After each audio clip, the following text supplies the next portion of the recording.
Hello বন্ধুরা, আপনারা হয়তো অনেক সিনেমায় বড় বড় সাপ দেখে অবাক হয়েছেন আর মনে করেছেন বাস্তবে কি এরকম সাপের অস্তিত্ব আছে? তাহলে জেনে রাখুন এই প্রশ্নের উত্তর হলো হ্যাঁ, আছে। শুধু সিনেমাতেই নয়, বাস্তবে এদের অস্তিত্ব আছে। এদের মধ্যে একটি হলো টাইটানো বোয়া, যা টাইটানিক বোয়া নামেও পরিচিত, কারণ এটি আকারে টাইটানিক জাহাজের সমান। কথিত আছে যে কয়েক মিলিয়ন বছর আগে দক্ষিণ আমেরিকার এই সাপ দেখা যেত, কিন্তু আজ এই সাপটি বিলুপ্ত হয়ে গেছে। কথিত আছে এই সাপটি পেলোসিনা ইপোচ যুগে, অর্থাৎ আজ থেকে প্রায় 58 থেকে 60 মিলিয়ন বছর আগে এদের দেখা যেত। বিজ্ঞানীদের মতে ডাইনোসরের বিলুপ্ত হওয়া 10 মিলিয়ন বছর পর পেলোসিনা ইপোচ যুগ এসেছিল। 65 মিলিয়ন বছর আগে প্রচণ্ড উল্কা বৃষ্টির কারণে ডাইনোসরের বিলুপ্ত হয়। এর কয়েক মিলিয়ন বছর পর যেখানে ডাইনোসররা থাকতো সেখানে নতুন প্রজাতি প্রাণীরা আধিপত্য বিস্তার করে। এদের মধ্যে সবার আগে ছিল কচ্ছপ, কুমির ও টাইটানো বোয়া। নিজের জায়গা পোক্ত করে রাখে তারা। এই সাপের আকর্ষণীয় ব্যাপার হলো এই সাপ এই প্রজাতির প্রথম এবং একমাত্র সাপ যেটা আকারে প্রকাণ্ড। এর আগে সব থেকে বড় সাপের নাম ছিল জাইগাটোফিশ। এই সাপটি 33 ফুট লম্বা, কিন্তু টাইটানো বোয়া প্রায় 50 ফুট লম্বা এবং প্রায় 1000 কিলোগ্রাম ওজন।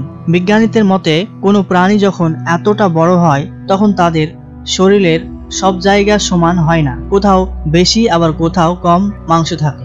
এর শরীরের মাঝের অংশ সব থেকে মোটা হয়, প্রায় 14 মিটার। কথিত আছে এই সাপ কুমিরকেও খেয়ে নিত, কিন্তু বিজ্ঞানীরা সে কথা মানতে রাজি নয়। তাই ডাইনোসরের বিলুপ্ত হওয়ার পর এরা পৃথিবীতে সব থেকে বড় শিকারিতে পরিণত হয়। এরা পৃথিবীতে প্রায় 10 মিলিয়ন বছর রাজত্ব চালিয়েছে। টাইটানো বোয়া শুধুমাত্র প্রকাণ্ড এবং ভয়ঙ্করী নয়, বুদ্ধিমানও বটে। এরা শিকারদের খুব চালাকির সাথে আক্রমণ করত। এরা শিকারীদের অতর্কিতে আক্রমণ চালায়, যার ফলে শিকারীরা পালাবার সুযোগ পেত না। টাইটানো বোয়া তার শিকারকে সমস্ত শক্তি দিয়ে পেঁচিয়ে ধরত এবং দাঁত ঢুকিয়ে দিত তাদের শ্বাসনালীতে, এবং এভাবে তারা তাদের শিকার করে থাকত। সাপের শরীরে যেমন বিভিন্ন রকমের আঁশ থাকে, টাইটানো বোয়ার সেই রকম কিছুই ছিল না। সেই কারণে অন্যান্য প্রাণীরা বুঝতে পারত না যে তাদের পাশে এটি লুকিয়ে আছে, ফলে খুব সহজে এই সাপ আক্রমণ করতে পারত। এই সাপটি বেশি সময় জলে বসবাস করতে ভালোবাসত। এখন যেমন অ্যামাজনে গ্রিন অ্যানাকোন্ডা জলে বসবাস করে, সেই রকম ভাবে এভাবে তারা শিকার করে থাকত। এই সাপের বিশালতার কারণ হিসাবে সূর্যের তাপকে মনে করা হয়, আর আরেকটা কারণ হলো বায়ুতে অতিরিক্ত অক্সিজেনের বৃদ্ধি। সাপ শীতল রক্তের প্রাণী হয়ে থাকে, অর্থাৎ এরা বাতাস থেকে তাপ নিয়ে নিজেদের শরীর গরম করে থাকে। বাইরের গরম যেমন হয়, এরা শরীরকে তেমনটা করে নেয়। বিজ্ঞানীরা অনুমান করেছে যেখানে টাইটানো বোয়া ছিল সেখানকার তাপমাত্রা বর্তমানের থেকে বেশি ছিল। সেই কারণে ওই সময়কার সাপের আকার অনেক বেশি প্রকাণ্ড হয়েছিল, কিন্তু আজ আমরা দেখতে পাই না। আজকের দীর্ঘ সাপের প্রজাতি ট্রপিক্যাল রিজিয়ন, অর্থাৎ অধিক তাপমাত্রা যুক্ত অঞ্চলে দেখা যায়, আর সাপেদের সব থেকে ছোট্ট প্রজাতি নিরক্ষীয় অঞ্চল থেকে দূরে, অর্থাৎ শীত প্রধান অঞ্চলে দেখা যায়। কিন্তু বিজ্ঞানীরা উষ্ণতাকে সাপের বিশালতার কারণ হিসাবে মনে করেন না।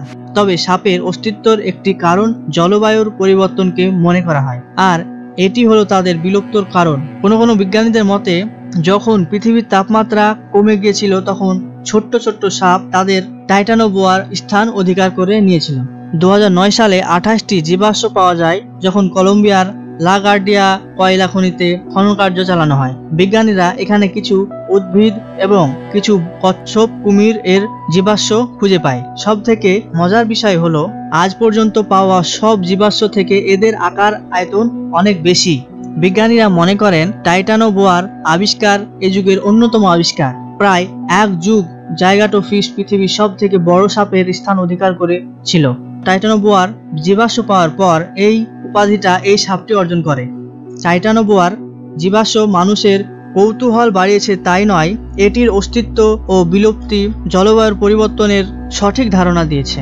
তো আজকের মতো এই পর্যন্তই। যদি ভিডিওটি ভালো লেগে থাকে তবে লাইক ও বন্ধুদের সঙ্গে শেয়ার করবেন, এবং আমাদের চ্যানেলে নতুন হয়ে থাকলে চ্যানেলটি সাবস্ক্রাইব করবেন এবং পাশে থাকা বেল আইকনে ক্লিক করবেন। ভালো থাকুন, সুস্থ থাকুন, ধন্যবাদ।